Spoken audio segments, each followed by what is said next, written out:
to share a story now about Kwanzaa. This story is called A Kwanzaa Miracle, and it is by Sharon Shavers Gale. And this is kind of a longer story, maybe for a little bit older kids, but it's still fun. Ashley Parker and her brother Darryl thought December was the best month out of the whole year. It's a month of miracles, Ashley told Darryl one day while they were outside playing in the snow. Yep, agreed Darryl, scooping up a big mound of snow between his mittens. First comes Christmas, then Kwanzaa starts the very next day. Suddenly, a big shadow loomed over Darryl and Ashley. It was Mrs. Jackson, the meanest lady in the whole building. "Haven't I told you kids not to leave your toys all over the sidewalk?" she said sharply. "Sorry, Mrs. Jackson," said Darryl and Ashley quietly. It seemed as though Mrs. Jackson was always scolding them. "Ashley, Darryl," called their mother as she stuck her head out of their second-story apartment window. "Our Kwanzaa planning meeting is about to start. Hurry up inside." Mrs. Parker looked down at Mrs. Jackson. "Hello, Rose," she called. "Do you think you'll be able to join us this year?" "Humph," was Mrs. Jackson's only reply. Ashley and Darryl hurried inside, happy to escape mean old Mrs. Jackson. The children arrived at their apartment to find it filled with neighbors. Darryl and Ashley looked around the room. They recognized all the people who lived in their apartment building. Everyone was there except Mrs. Jackson. "Welcome to our annual Kwanzaa planning meeting," Mr. Parker called out, trying to get everyone's attention.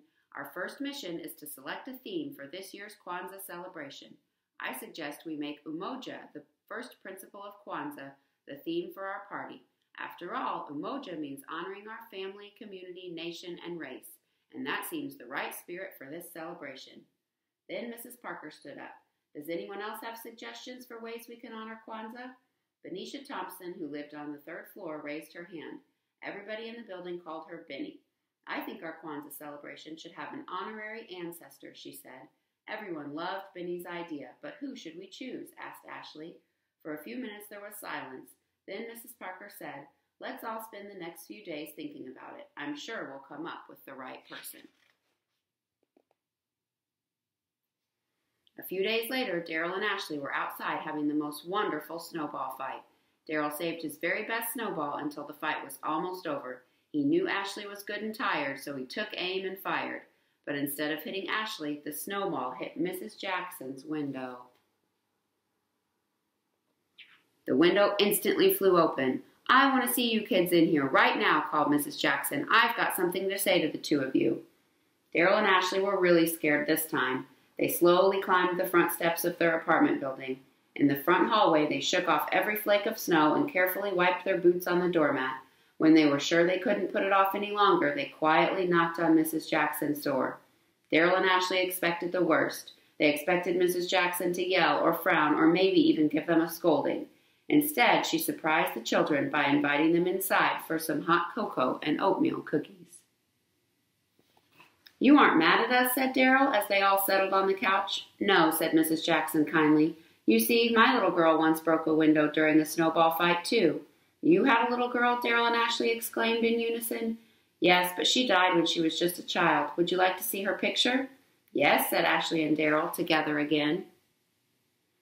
As Mrs. Jackson showed Darryl and Ashley her family photo albums, she told them how much she missed her daughter and her husband, who had just recently passed away. "You mean you don't have any family left?" asked Darryl.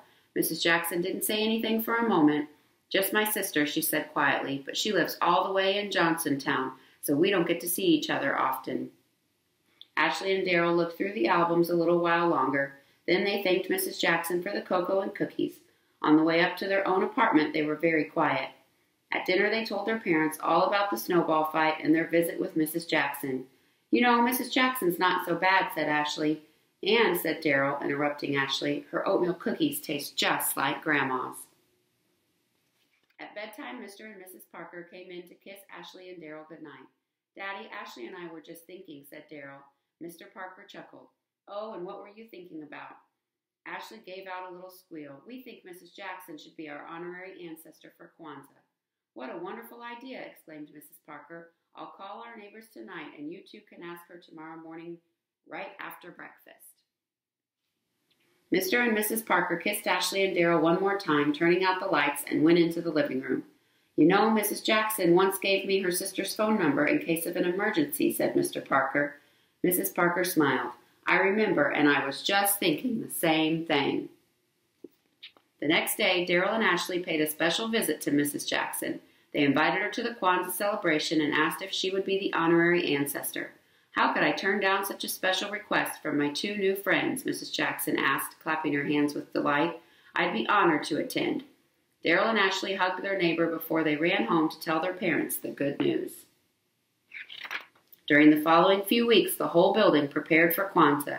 Ashley and Darryl were especially busy helping their parents get ready for the festivities. Finally, the first day of Kwanzaa arrived. When it was time for the festivities to begin, Darryl escorted Mrs. Jackson to the party. Shh, Ashley whispered. Here comes Mrs. Jackson.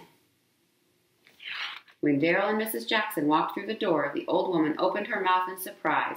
Sister, she cried. Mrs. Jackson and her sister ran into each other's arms and hugged each other tight. Let's celebrate, said Mr. Parker. The Kwanzaa festivities were a big success. Everyone enjoyed the food, music, dancing, and company of friends and family. Then it was time to honor Mrs. Jackson. When Mr. Parker gave the signal, Ashley ran up to Mrs. Jackson with a bouquet of flowers.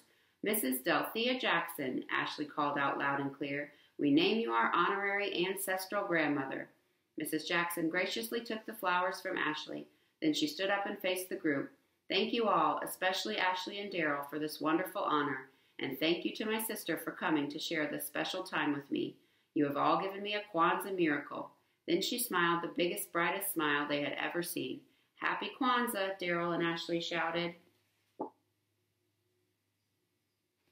Okay, so I hope you enjoyed that Kwanzaa story, and I hope you can join us back here for a Christmas story later. Bye!